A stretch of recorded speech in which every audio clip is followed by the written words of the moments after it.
সকলকে জয় যিশু। সকলকে স্বাগত এবং ধন্যবাদ জানিয়ে প্রভুর বাক্য নিয়ে চলে আসলাম আরও একটা সুন্দর দিনে। প্রত্যেকটা দিনের মতন এই সময় আমরা প্রভুর থেকে পেয়েছি, সেই জন্য ঈশ্বরকে ধন্যবাদ দিয়ে আমরা এখনও পর্যন্ত আর একটা রাতের পর শেষ হয়ে আরেকটা রাত শেষ হয়ে আরেকটা দিন পেয়েছি। সেই জন্য ঈশ্বরকে ধন্যবাদ দিই, কারণ এই দিনের অপেক্ষায় অনেকে থাকে। সেই জায়গায় দাঁড়িয়ে সত্যিই প্রভুকে ধন্যবাদ দিই, আজ আমরা সেই দিন পেয়েছি। এবং আরও বিশেষ করে ধন্যবাদ দিতে চাই যে তিনি আমাদের পাপ সকলকে ক্ষমা করেন। তাই বন্ধুরা, আমরা আমাদের জানায় আমাদের অজানাতে আমরা বিভিন্নভাবে খারাপ কাজ, বিভিন্নভাবে পাপ কাজ করে ফেলি।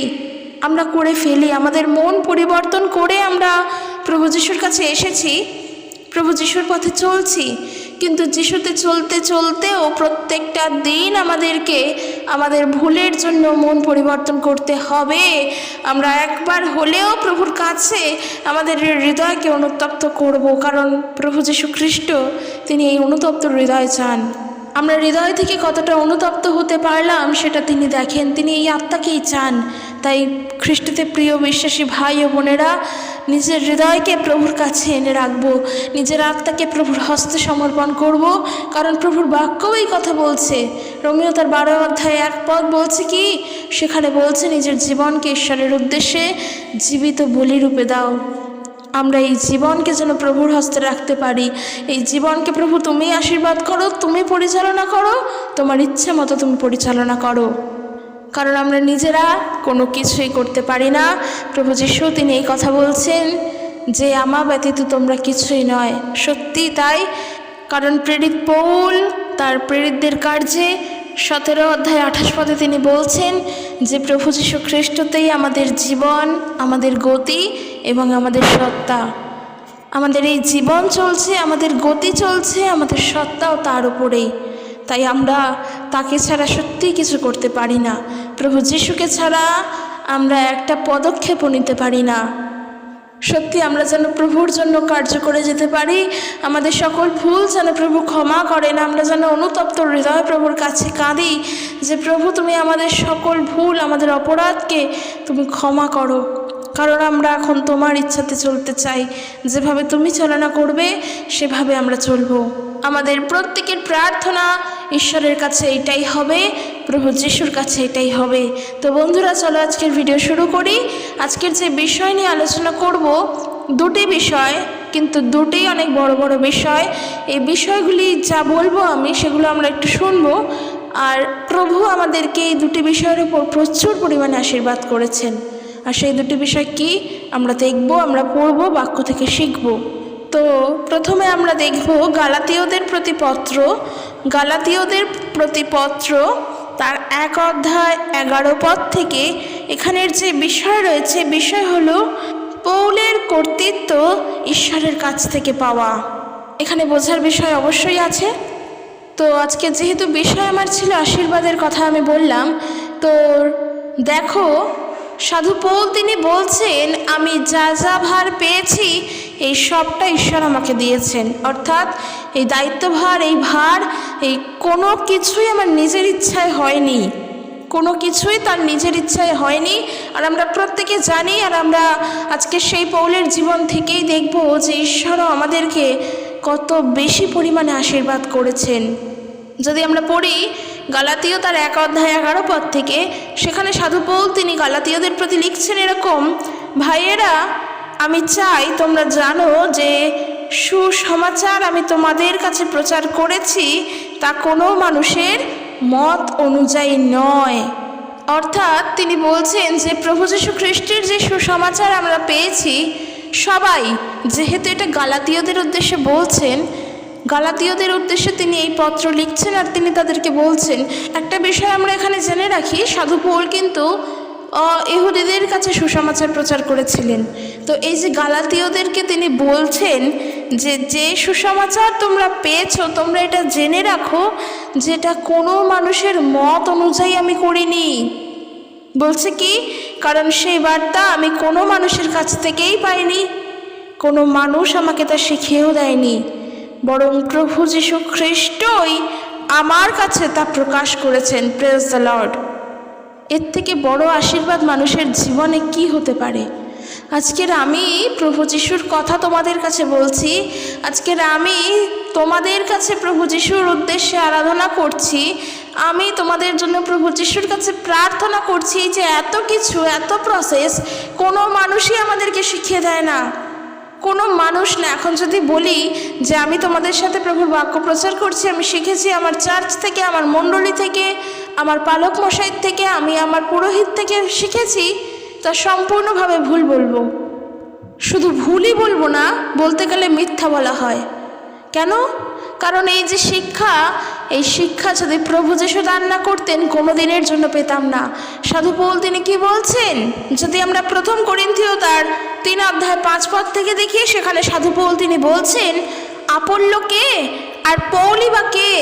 তিনি এই কথা বলছেন, বলছে আমরা ঈশ্বরের দাস মাত্র, যাদের দ্বারা তোমরা বিশ্বাসী হয়েছ। ঠিক, আমরা বিশ্বাসী হয়েছি, আমরা শিখেছি তাহাদের দ্বারা, আমাদের পালকের দ্বারা, আমার মণ্ডলীর দ্বারা, আমার চার্চের দ্বারা, আমার পুরোহিতের দ্বারা আমরা বিশ্বাসী হয়েছি। কিন্তু যিনি বিশ্বাস দিয়েছেন তিনি হলেন ঈশ্বর। হতে পারতো আমি আমার মণ্ডলী থেকে বিশ্বাসী নাও হতে পারতাম, আমি ঘরে বসে বসে হয়তো আমার পরিবারের থেকেই আমি বিশ্বাসী হয়ে উঠতাম, আমার পরিবারই আমাকে বিশ্বাসটা দিত, অর্থাৎ আমি আমার পরিবারের দ্বারাই বিশ্বাসী হয়ে উঠেছি। কিংবা হয়তো তুমি তোমার মায়ের দ্বারা বিশ্বাসী হয়ে উঠেছ, কিংবা হয়তো তুমি তোমার প্রিয় বন্ধুর দ্বারা বিশ্বাসী হয়ে উঠেছ। কিন্তু বিশ্বাসী আমরা কারোর দ্বারা হয়ে উঠেছি। এই বিশ্বাসটা আসলো কোথা থেকে? এ তো ঈশ্বর দিয়েছেন। তাকে যে জানতে হবে, এই ইচ্ছা, এই আগ্রহ, এটা কোথা থেকে আসলো? এটা তো ঈশ্বরের দান। দেখো সাধু পৌল তিনি তাই বলছেন যে আমরা তো মাত্র ঈশ্বরের দাস, তোমরা আমাদের দ্বারা বিশ্বাসী হয়ে উঠেছ, যাদের দ্বারা তোমরা বিশ্বাসী হয়েছ। বলছে প্রভু আমাদের এক একজনকে যেমন কাজ দিয়েছেন আমরা তেমন কাজ করেছি। আমরা ঈশ্বরের সেবা কার্য করি, ঈশ্বর যেমন দায়ভার আমাদেরকে দিয়েছেন আমরা তেমন করেছি। হয়তো ঈশ্বর তোমাকে দিয়েছেন সুসমাচার প্রচার করার জন্য, তুমি তাই করেছো। হয়তো ঈশ্বর তোমাকে দিয়েছেন যেন তুমি সমুদায় জাতিতে যাও এবং পিতা পুত্র পবিত্র আত্মার নামে সবাইকে বাপ্তিস্ম গ্রহণ করাও। ঈশ্বর সেই দায়ভার তোমাকে দিয়েছে। হয়তোবা প্রভু তোমাকে এমন দায়ভার দিয়েছেন যেন সবার কাছে, অসুস্থ মানুষদের কাছে তুমি যাবে এবং তাদের কাছে সুসমাচারও দেবে আর তাদেরকে সুস্থতা দেবে। হয়তো এটাও হয়েছে, আর তোমার দ্বারা অনেক মানুষই বিশ্বাসী হয়ে উঠবে। ঈশ্বর হয়তো তোমাকে এই দায়ভার দিয়েছেন। তো আমরা প্রত্যেকেই ঈশ্বরের সেবা করছি, কাজেই মাথায় রাখতে হবে আমরা ঈশ্বরের সেবক, তার সেবা কার্য করছি, আমরা মানুষের সেবা কার্য করছি না।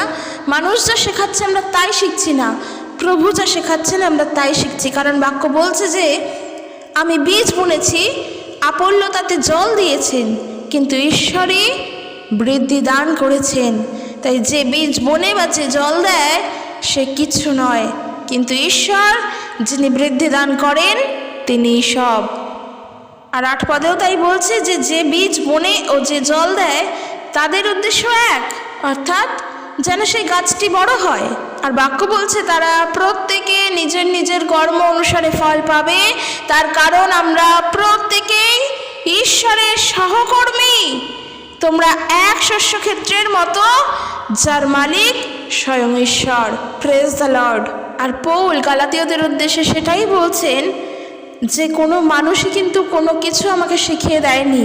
এই যে সুসমাচার তোমাদের কাছে প্রচার করেছি, এটাও কিন্তু কোনো মানুষ আমাকে শিখিয়ে দেয়নি। আমি এটা খ্রিস্টের কাছ থেকেই পেয়েছি, খ্রিস্ট আমার কাছে প্রকাশ করেছেন। এরপরে যদি আমরা পড়ি গালাতীয় তার 1 অধ্যায় 13 পদ থেকে আরও পরিষ্কারভাবে বুঝবো।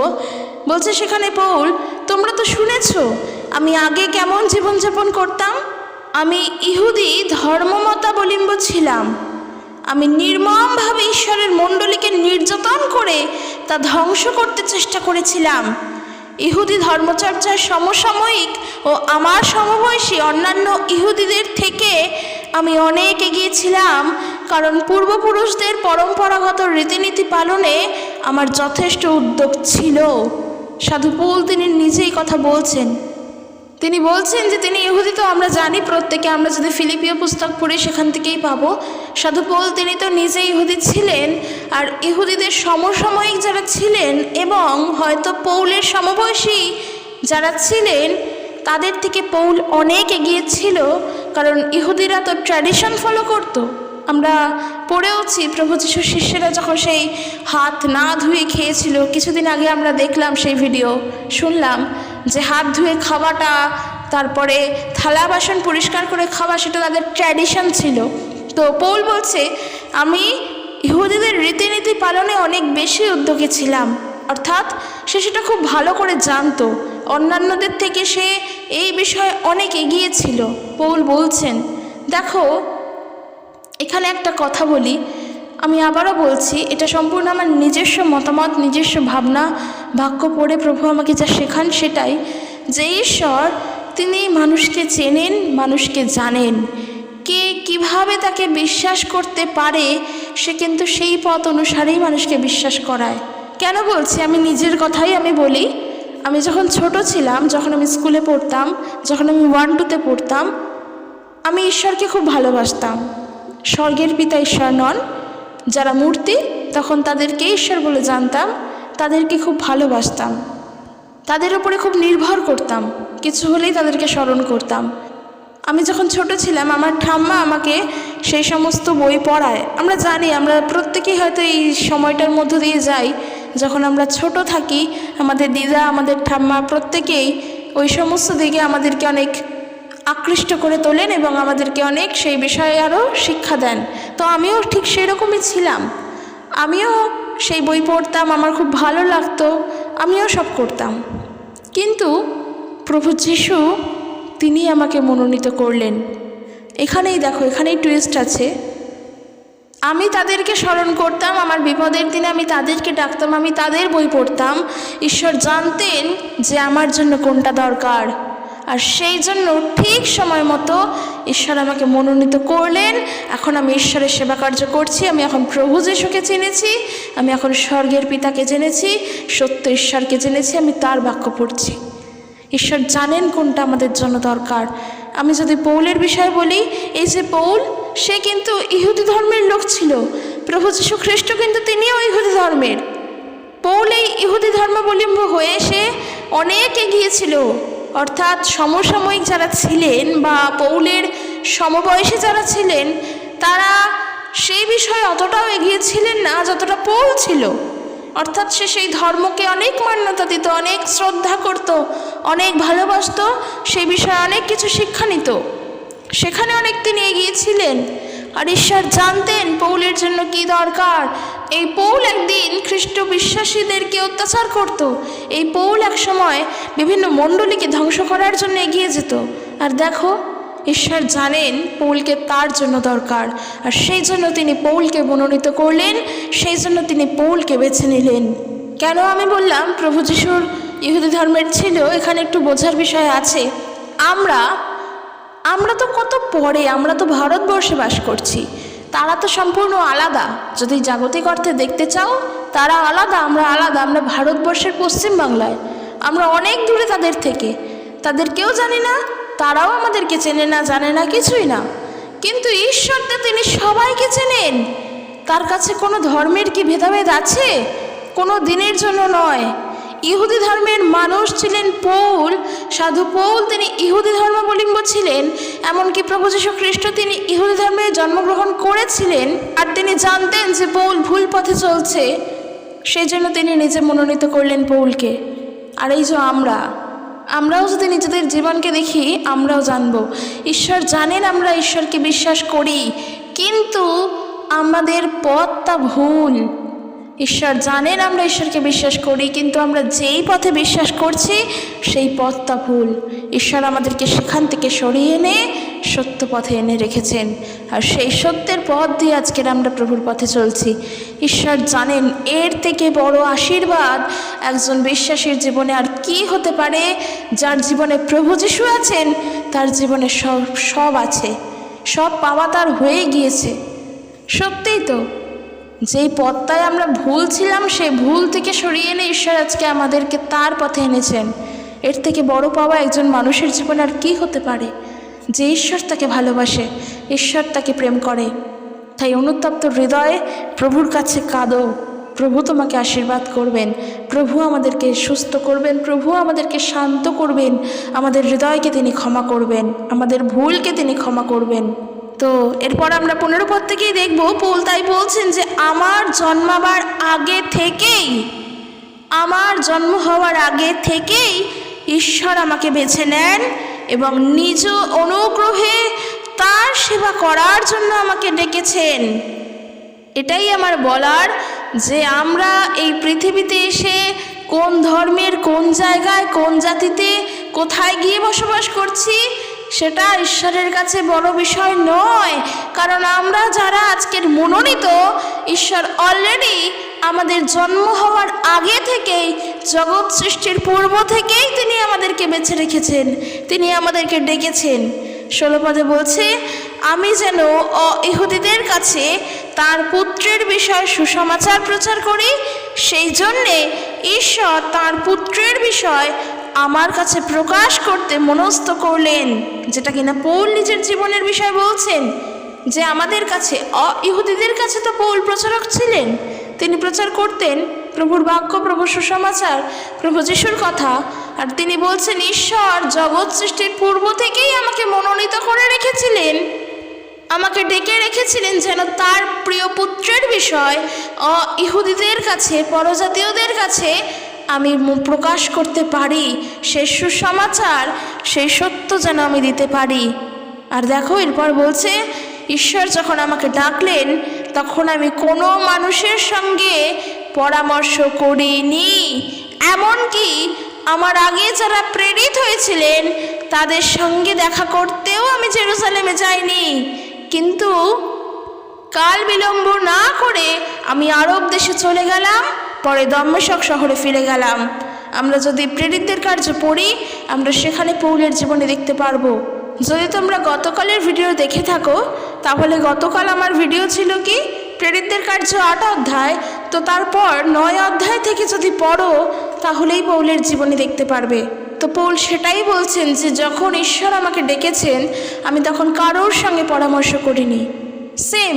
সেম কথা চিন্তা করবে নিজের জীবন দিয়ে, যে প্রভু যিশু যখন আমাকে প্রথম মনোনীত করেছিলেন, যখন প্রভুর নাম আমি প্রথম জানলাম, তাকে বিশ্বাস করার জন্য আগ্রহী হয়ে উঠলাম, তখন কি সত্যি আমি আমার পরিবারের সঙ্গে আলোচনায় বসেছিলাম? সত্যি কি তখন আমি সমাজের প্রধানদের সঙ্গে আলোচনায় বসেছিলাম যে প্রভু যিশুকে বিশ্বাস করব কি না করব, করা ঠিক হবে কি না হবে? একবার নিজেদের জীবনেও ভেবে দেখব।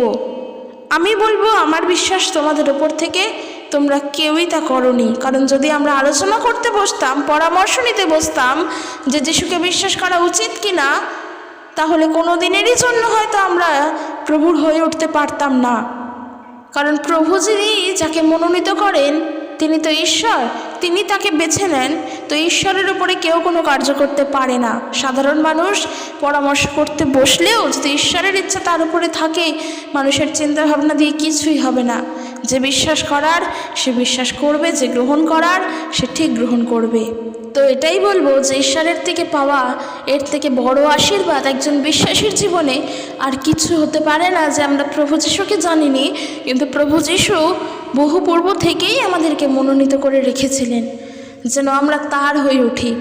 সত্যি তিনি অনেক মহান যে তিনি আমাদেরকে মনোনীত করেছেন। হয়তো এমনও মানুষ আমরা আছি, এমন পরিবেশে থাকি যেখানে প্রভুর নাম হয়তো কোনো দিনেরই জন্য প্রচার হতো না, কিন্তু ঈশ্বর আমাকে মনোনীত করেছেন। আজকের আমি তো প্রভুকে জেনেছি, তাই আমি যেন প্রভুর হয়ে সবার কাছে প্রভুর নাম প্রচার করতে পারি। তার সত্য সুসমাচার যে আমরা কত ভুল করি, আমরা কত পাপ করি, তিনি আমাদের পাপের ক্ষমার ঈশ্বর, তিনি ক্ষমাবান ঈশ্বর। তিনি আমাদের দয়া করেন, আমাদের অনুগ্রহ করেন, আমাদের ক্ষমা করেন, আর আমাদের পাপের জন্য তিনি নিজে ক্রুশবিদ্ধ হলেন। আর আজ তিনি ক্রুশবিদ্ধ হলেন বলেই আমরা পরিত্রাণ পেলাম। আমাদের পাপের জন্য তিনি ক্রুশবিদ্ধ হলেন, তিনি 3 দিন বাদে পুনরুত্থিত হলেন। এর থেকে মহান সত্য, এর থেকে মহান জিনিস আর কিচ্ছু নেই। কারণ পৌল বলছেন আমাদের জীবন, আমাদের গতি, আমাদের সত্তা যিশুর ওপরেই। আমাদের জীবন যদি বলো, আমাদের এই জীবন প্রভুর সুসমাচারকে ঘিরেই। কারণ আমরা প্রভুতে আজকের আবারও জীবিত হয়ে উঠেছি, আর আমরা অনন্ত জীবনের অধিকারী হয়েছি, যেন আমরা আমাদের বিশ্বাসকে ধরে রেখে, বিশ্বাসকে বাঁচিয়ে রেখে প্রভুর পথে সত্যতায় চলতে পারি। তাই আমরা আজকের যা কিছু করছি সবটা ঈশ্বরের জন্য আর ঈশ্বরের দয়াতে। আমি তোমাদের কাছে প্রভুর বাক্য শেয়ার করছি, ঈশ্বর আমাকে তার জন্য হয়তো মনোনীত করেছেন যেন আমি তোমাদের কাছে বলতে পারি। হতে পারে আমরা শারীরিকভাবে উপস্থিত হয়ে বলতে পারছি না, হয়তো আমাকে নির্যাতন ভোগ করতেও হচ্ছে না, কিন্তু একটা মাধ্যমের মধ্য দিয়ে যে আমাকে প্রভু সাহায্য করেছেন সেই জন্য প্রভুকে ধন্যবাদ দিই। কারণ এই শিক্ষা, এই দান, এই বৃদ্ধি দান ঈশ্বর আমাকে করেছেন। আজকের আমি তোমাদের সঙ্গে প্রভুর বাক্য শেয়ার করি বলেই আজকের আমি প্রভুতে বৃদ্ধি হতে পেরেছি, কারণ প্রভু আমাকে তৈরি করেছেন এই জায়গায়। এমন কিছু বড় বিষয় নয়, প্রভুর বাক্য শেয়ার আমরা প্রত্যেকে করতে পারবো, কিন্তু অবশ্যই সত্যের সাথে। কোনো মিথ্যা, কোনো ভণ্ড সেখানে থাকবে না। প্রভু আমাদেরকে বৃদ্ধি দান করবেন, এর জন্য ঈশ্বরকে ধন্যবাদ দিই। কেন বললাম? কারণ আমি জানি না আমার জীবন কোন দিকে এগোবে, আমি জানি না আমার জীবন কিভাবে অতিবাহিত হবে, কিন্তু আজকের আমি প্রভুর বাক্য থেকে কিছু শিখতে পেরেছি। এই শিক্ষা আমাকে প্রভু দিয়েছেন, আমি কিছু বলতে পারি প্রভুর বাক্য থেকে, এইটা ঈশ্বর আমাকে দিয়েছেন। আজকের আমি বিশ্বাস করি তোমরা অনেকে আছো যারা প্রভুর জন্য সেবা কার্য করছো, প্রভুর বাক্য শেয়ার করছো, বাক্য প্রচার করছো, প্রভুর উদ্দেশ্যে আরাধনা করছো। এই এত জিনিস গলায় সুর দিয়ে ঈশ্বরের আরাধনা গান করা, সেটা তুমি কোনোদিনও কোনো মানুষের কাছে গিয়ে শিখতে পারবে না, কারণ ওই জিনিসটা ঈশ্বর তোমাকে দান করবেন। ঈশ্বরের প্রতি বিশ্বাস রেখে প্রভুতে এগিয়ে যাওয়া বিশ্বাস তুমি কোনো পালক, কোনো পুরোহিতদের কাছ থেকে গিয়ে শিখতে পারবে না। এই বিশ্বাস প্রভু তোমার মধ্যে দিয়েছেন, সেটা ঈশ্বরের দয়াতে পেয়েছো, তার অনুগ্রহতে পেয়েছো। ঈশ্বর জানেন যে সেই বিশ্বাসকে কোথায় কাজে লাগাতে হবে, ঈশ্বর সেই পথে তোমাকে পরিচালনা করছেন। কাজেই আমাদের সব দায়ভার তার উপর, তিনি আমাদেরকে সত্যের পথে পরিচালনা করছেন। আর আমরা একটু নিজেদের বিষয়ে চিন্তা করে দেখব যে আমরা কিভাবে প্রভু যিশুকে বিশ্বাস করেছি, আমরা কোথায় ছিলাম, আমার পূর্ববর্তী সময়ে আমি কেমন ছিলাম আর আমি এখন কেমন, একটু চিন্তা করব, একটু ভাববো। তো প্রথম যে বিষয় আমি বলেছিলাম যে প্রভুর থেকে মহান আশীর্বাদ আমরা পেয়েছি, তা হলো এই যে ঈশ্বর আমাদেরকে বৃদ্ধি দান করেছেন, আমরা ঈশ্বরেতে বেড়ে উঠেছি। হয়তো তুমি কারোর দ্বারা বিশ্বাসী হয়েছো, কিন্তু বিশ্বাসী হতে গেলে যে বিশ্বাসের দরকার, সেই বিশ্বাস তো ঈশ্বর অলরেডি তিনি তোমাকে দিয়েছেন। এই জগৎ সৃষ্টির পূর্ব থেকে তোমাকে দিয়ে তিনি পাঠিয়েছেন যেন আমরা তাকে বিশ্বাস করি। শুধু আমরা পথটা খুঁজে পাইনি, ঈশ্বর সেই পথ আমাদের কাছে ধরিয়ে দিয়েছেন কারণ না কারোর মাধ্যম দিয়ে।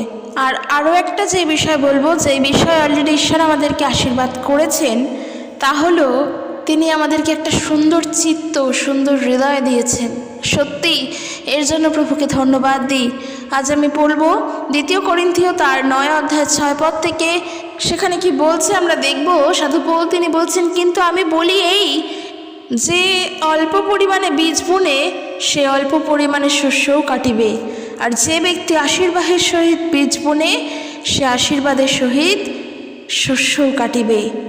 প্রত্যেক ব্যক্তি আপন আপন হৃদয়ে যেরূপ সংকল্প করিয়াছে তদানুসারে দান করুক, মনোদুঃখ কিংবা আবশ্যপূর্বক বলিয়া না দিউক, কেননা ঈশ্বর হৃষ্ট চিত্তদাতাকে ভালোবাসেন। আর ঈশ্বর তোমাদিগকে সর্বপ্রকারে অনুগ্রহের উপচয় দিতে সমর্থ, যেন সর্ববিষয়ে সর্বদা সর্বপ্রকার প্রাচুর্য থাকায় তোমরা সর্বপ্রকার সৎ কর্মের নিমিত্ত উপচিয়া পড়ো। যেমন লেখা আছে, সে ছড়াইয়া দিয়াছে, দরিদ্রদিগকে দান করিয়াছে, তাহার ধার্মিকতা চিরস্থায়ী। আর 10 পদে বলছে, আর যিনি বীজ বপনকারীকে বীজ ও আহারের জন্য খাদ্য যোগাইয়া থাকেন, তিনি তোমাদের বপনের বীজ যোগাইবেন এবং প্রচুর করিবেন, আর তোমাদের ধার্মিকতার ফল বৃদ্ধি করিবেন। এই রূপে তোমরা সর্বপ্রকার দানশীলতার নিমিত্ত সর্ববিষয় ধনবান হইবে। আর এই দানশীলতা আমাদের দ্বারা ঈশ্বরের প্রতি ধন্যবাদ সম্পন্ন করে। এখানে অনেক কিছু আছে, তবে যেটা আমি বলতে চাই সেটা হলো ঈশ্বর আমাদেরকে একটা সুন্দর হৃদয় দিয়েছেন। এখান থেকে আমরা এটাই পড়লাম যে যেটা তোমার মন চাইছে তুমি সেটা করো। তুমি মানুষকে দিতে হয় বলে দিও না, আবশ্যকপূর্বক বলিয়া দিও না, তোমার মনোদুঃখ যেন না হয়। আমরা একে অপরকে সাহায্য করার সময় যেটা আমার মন চায় আমি সেটা করব। আমাকে দিতে হবে। কেউ যদি 10 টাকা দেয় তাকে যদি আমার 100 টাকা দেওয়া উচিত বলে আমি দিচ্ছি, আর প্রত্যেকে 10 টাকা দিচ্ছে, আমি লোককে দেখানোর জন্য 100 টাকা দিলাম, এটা যেন না হয়।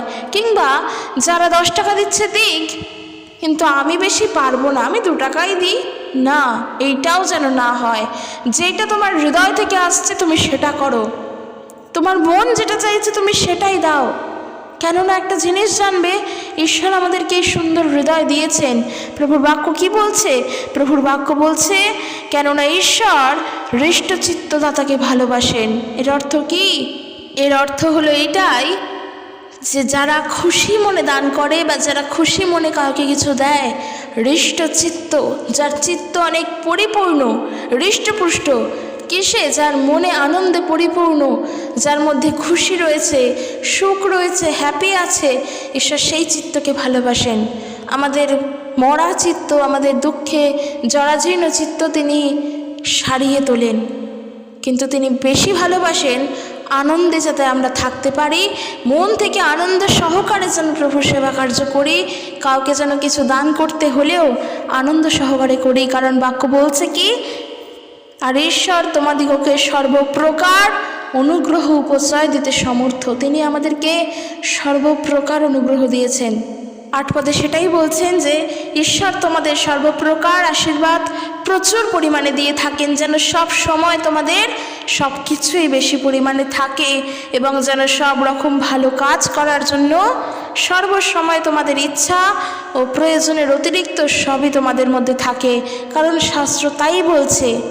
যদি গীতসংগীতা তার 112 গীত 9 পদ দেখো, সেখানে বলছে ধার্মিক দরিদ্রকে মুক্ত হস্তে দান করে, আর তার সেই সৎকার্য চিরস্থায়ী, তার সেই ধার্মিকতা চিরস্থায়ী।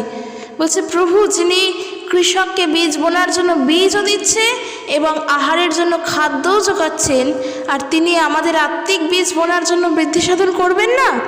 অবশ্যই করবেন। আমরা আজকের এখান থেকে পড়লাম যে ঈশ্বর আমাদেরকে দানশীলতা প্রচুর ফলে ফসল উৎপন্ন করবেন, আমাদেরকে তিনি প্রাচুর্যতা দেবেন। কিসের প্রাচুর্যতা? কিসের? অর্থ সম্পদের প্রাচুর্যতা? ধন দৌলতের প্রাচুর্যতা? না, তার আত্মিক বৃদ্ধির প্রাচুর্যতা, তার আত্মিক বীজ তিনি আমাদেরকে যোগান দেবেন। আর ঈশ্বরের বাক্য বলছে যে আশীর্বাদের সহিত বীজ বনে সে আশীর্বাদের সহিত শস্য কাটবে, আর যে অল্প পরিমাণ বীজ বনে সে অল্প পরিমাণ শস্য কাটবে। সোজা কথা। কাজেই একটা জিনিস মাথায় রাখো, ঈশ্বর আমাদেরকে ওই দিক থেকেও প্রচুর আশীর্বাদ করেছেন। তিনি আমাদের একটা হৃষ্ট চিত্ত দিয়েছেন। মঙ্গলময় ঈশ্বর তিনি অনেক মহান, তাই আমরা তার বাক্যের প্রতি ধ্যান দেব, তার বাক্যেতে বৃদ্ধি হবার চেষ্টা করব, আর তিনি আমাদেরকে সেই দিক থেকে অনেক বেশি সমৃদ্ধ করবেন। আর 11 পদ থেকে বলছে ঈশ্বর তোমাদের সব বিষয় সমৃদ্ধ করবেন যেন তোমরা সব সময় মহৎ হও। আমাদের মাধ্যমে তোমাদের দান যখন অভাবীদের হাতে দেব, তখন তারা আনন্দে ঈশ্বরকে ধন্যবাদ জানাবে। এখানে বিষয় হচ্ছে সাথে খ্রিস্টানদেরকে সাহায্য করতে হবে, আমাদের বিশ্বাসী ভাই বোনদেরকে সাহায্য করতে হবে। সে যদি অর্থের দিক থেকে বলো তাহলে তাই, যদি প্রভুর বাক্যের দিক থেকে বলো তাহলেও তাই। কারণ বাক্যেতে বৃদ্ধি করতে হবে, একে অপরকে বৃদ্ধি করতে হবে, একে অপরকে উৎসাহ দিতে হবে বাক্যের মধ্য দিয়ে। আর দেখো এরপর বলছে তোমাদের এই দানের ফলে ঈশ্বরের লোকেদের শুধু যে অভাব মিটবে তা নয়, বরং এই দান ঈশ্বরের প্রতি অনেক ধন্যবাদের দ্বারা উপচে পড়বে। তোমাদের এই কাজ যে আনুগত্যের প্রমাণ দেয়, তার জন্য তারা ঈশ্বরের প্রশংসা করবে। এই আনুগত্য তোমাদের খ্রিস্টের সুসমাচারের উপরে বিশ্বাস থেকে আসে। এই আনুগত্য কিন্তু এমনি এমনি আসেনি, কারণ আমরা বিশ্বাসী হয়েছি প্রভুর সুসমাচারকে বিশ্বাস করে, তার সুসমাচারকে শুনে তা গ্রহণ করে। ওই যে বললাম বিশ্বাসী হচ্ছি কারোর দ্বারা, কিন্তু যে বিশ্বাসটা দরকার সেটা তো ঈশ্বরের দান। ঈশ্বরের দান কোনো মানুষ কি শেখাতে পারে? না কোনো পয়সা দিয়ে কেনা যায়, কোনো দিনের জন্য যায় না। তো আমরা সেই দিক থেকে অনেক আশীর্বাদ প্রাপ্ত, প্রত্যেক খ্রিস্ট বিশ্বাসীরা অনেক আশীর্বাদ প্রাপ্ত। ঈশ্বর তাদের একটা হৃষ্ট চিত্ত দিয়েছেন, কোমল হৃদয় দিয়েছেন, যে হৃদয়ের দ্বারা আমরা প্রভুর সেবা করি, প্রভুর উপাসনা করি। আমরা আমাদের সারাদিনে দেহের দ্বারা অনেক পাপ কাজ করি, আমরা কেউ বলতে পারবো না যে প্রভু যিশুতে এসে আমরা একেবারে বিশুদ্ধতায় চলছি, দেহের দ্বারা একটা পাপও করছি না, কেউ বলতে পারবো না। আমরা করি, কারণ আমরা রক্ত মাংসের মানুষ, আমরা করি। কিন্তু যেটা ঈশ্বর দেখেন আমাদের বিশেষ করে এই হৃদয় যেন প্রভুর সেবা কার্যের জন্য কোনো দিনের জন্য যেন কলঙ্কিত না হয়, তা যেন সত্য থাকে। আর যখন হৃদয় থেকে তোমার এই ধারণা আসছে যে প্রভুর সেবা কার্য আমরা অন্তর থেকে করছি, তাই আমাদের নিজেদের দিক থেকেও পবিত্র হয়ে উঠতে হবে, যদি এই ধারণা হৃদয় থেকে আসে, আস্তে আস্তে আমরা তখনই অনুতপ্ত হতে শিখব আমাদের সারা দিনের পাপ কাজগুলোর জন্য। তো সেই কারণের জন্য আমাদের এই হৃদয়কেও পবিত্র রাখতে লাগবে, যেটা ঈশ্বর চান। তো আজকের যে বিষয় নিয়েছিলাম যে দুদিক থেকে আমরা অনেক আশীর্বাদ প্রাপ্ত, এক হলো ঈশ্বর আমাদেরকে বৃদ্ধি দান করছেন, এখনও করছেন, ভবিষ্যতেও করবেন। আমাদের ভার তার উপরেই, সেই ভরসার জায়গা আমরা প্রভুতে গড়ে তুলতে পেরেছি, তার উপরে আমরা নির্ভর করতে শিখেছি। আর 2 নম্বর যে বিষয় হলো তা হলো ঈশ্বর তিনি আমাদেরকে একটা শ্রেষ্ঠ চিত্ত দিয়েছেন, যেন আমরা যা করব হৃদয় থেকে করব, আনন্দ সহকারে, নিজের মনকে দুঃখ দিয়ে নয়। বিশেষ করে প্রভুর সেবা কার্য যখন করব, সে তো হৃদয় থেকেই আসে, সেটা আলাদা করে আর বলার কিছু নেই। তো বন্ধুরা, চলো আজকের ভিডিও এখানে শেষ করছি। ভিডিওটি কেমন লাগলো জানিও। দেখা হবে নেক্সট একটি ভিডিওতে।